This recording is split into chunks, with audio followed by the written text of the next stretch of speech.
Ayame Putri dari Langit, autor DJ Ginting, episode 1, Berita Duka, bersama saya, Sophia Lee. Pada musim semi di Jepang, tahun 2002, terjadi sebuah kecelakaan pesawat yang sangat menggemparkan negara itu. Sebuah pesawat jatuh di laut lepas saat dalam perjalanan menuju Los Angeles. Di dalam pesawat itu terdapat beberapa orang penting seperti pejabat yang sedang melakukan perjalanan tugas. Tokusho Kyonantai atau tim penyelamat khusus mengerahkan 200 orang untuk mencari dan menyelamatkan para penumpang dan awak pesawat. Sebuah stasiun televisi swasta menayangkan berita mengenai kecelakaan pesawat tersebut. Isi berita tersebut mengatakan bahwa Tokusho Kyonantai atau tim penyelamat khusus yang telah melakukan pencarian selama beberapa hari menyatakan seluruh penumpang dan awak pesawat meninggal dunia. Seluruh warga Jepang sangat berduka mengetahui berita tersebut. Keesokan harinya, terdapat 2 orang gadis SMA yang sedang makan di salah satu kedai ramen tempat mereka biasa makan siang. Di saat itu, mereka tidak sengaja mendengar berita mengenai kecelakaan pesawat yang tayang di TV kedai tersebut. Dalam berita tersebut menyatakan bahwa Tokusho Kyonantai yang telah melakukan pencarian selama beberapa hari tidak dapat menemukan satupun korban yang selamat.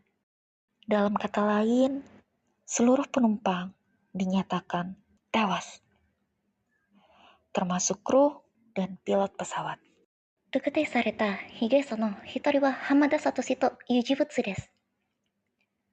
Salah satu korban yang berhasil diidentifikasi adalah seseorang yang bernama Hamada Satoshi. Pembawa acara berita tersebut memberi informasi salah satu nama korban. Salah satu gadis yang mendengar berita itu seketika terkejut dan menangis. Oto-san, Oto-san, それはOto-sanの名前です。Ayah, ayah, itu nama ayahku. Teriak gadis itu sambil menangis.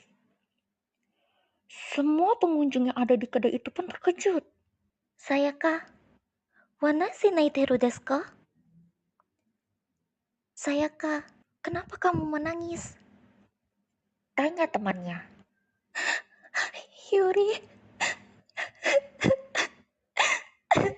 Yuri. Kata gadis yang diketahui bernama Sayaka sambil memeluk temannya. Tangisan Sayaka semakin menjadi-jadi dalam pelukan temannya. Yuri pun sangat bingung melihat Sayaka menangis. Yuri meminta Sayaka untuk menjelaskan apa alasan saya menangis. Namun, Sayaka hanya menunjuk televisi yang berada di kedai tersebut, sambil berkata, "Ayahku," berulang-ulang. Yuri terkejut tak percaya. Dengan perasaan sedih, dia mengajak Sayaka untuk pulang. Sesampainya di rumah Sayaka, meminta Yuri untuk menemaninya semalam. Yuri pun menuruti permintaan Sayaka. Yuri dan Sayaka adalah teman karib sejak duduk di bangku sekolah dasar. Selama semalaman, Sayaka menangis sambil terus mengingat kembali semua kenangan bersama ayahnya. Ayah, kenapa ayah meninggalkanku sendiri? Batin Sayaka dalam hati sambil terus menangis. Sayaka saat ini menjadi yatim piatu setelah kematian ayahnya. Sebelumnya, ibunya telah pergi lebih dulu meninggal dunia akibat kanker otak. Ibunya Sayaka telah berjuang selama 2 tahun menghadapi penyakit tersebut. Sayaka terus menangis di pangkuan Yuri. Yuri terus menenangkan dan menemaninya hingga terlelap. Mengetahui Sayaka sudah terlelap, dengan lembut dan perlahan, Yuri memindahkan kepala Sayaka ke bantal. Pukul 7.30 pagi, terdengar suara telepon rumah Sayaka berdering. Melihat Sayaka masih tertidur lelap, Yuri pun segera mengangkat telepon itu dengan sopan. Selamat pagi. Kediaman Hamada Satoshi di sini. Sapa Yuri dengan ramah. Ada yang bisa saya bantu? Terdengar suara lelaki dari panggilan tersebut yang berkata bahwa dia seorang pengacara dari keluarga Hamada dan meminta berbicara dengan Sayaka. Namun, Yuri hanya mengatakan bahwa Sayaka masih tidur setelah semalaman menangis. Namun orang tersebut malah ingin datang ke rumah